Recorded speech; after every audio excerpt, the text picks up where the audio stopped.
His first flight. The young seagull was alone in his ledge. Somehow, when he had taken a little run forward to the brink of the ledge and attempted to flap his wings, he became afraid. The day before, all day long, he had watched his parents flying about with his brothers and sister, perfecting them in the art of flight, teaching them how to skim the waves and how to dive for fish.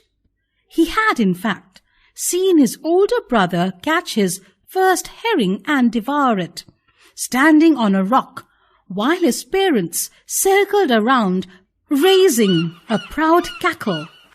He felt the heat because he had not eaten since the previous nightfall.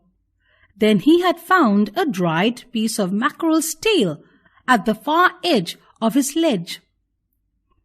Now there was not a single scrap of food left.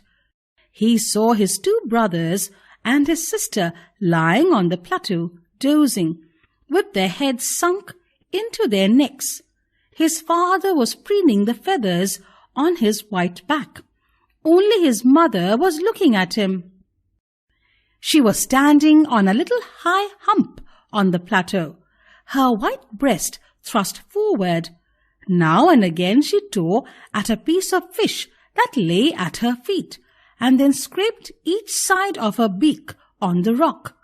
The sight of the food maddened him. "Ga, ga, ga," he cried, begging her to bring him over some food. "Goloola," she screamed back mockingly, but he kept calling plaintively, and after a minute or so he uttered a joyful scream. His mother had picked up a piece of the fish and was flying across to him with it. He leaned out eagerly, tapping the rock with his feet, trying to get nearer to her as she flew across.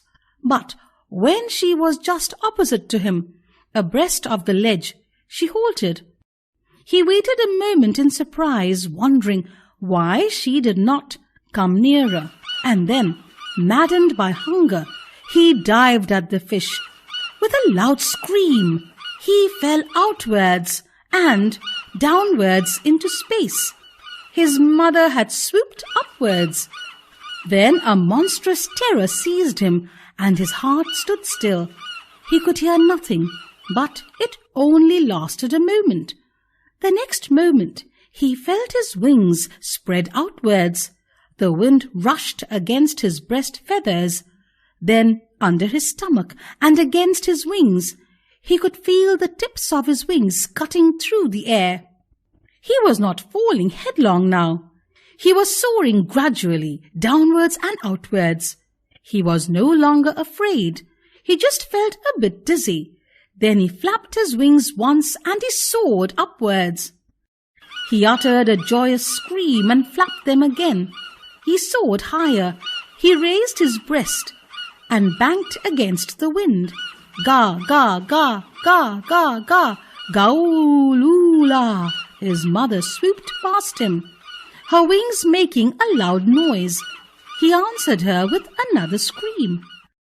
Then he completely forgot that he had not always been able to fly, and commenced himself to dive and soar, shrieking shrilly. But he was tired and weak with hunger, and he could not rise, exhausted by the strange exercise. His feet sank into the green sea, and then his belly touched it, and he sank no farther.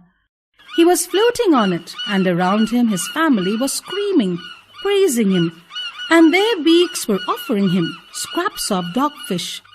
He had made his first flight.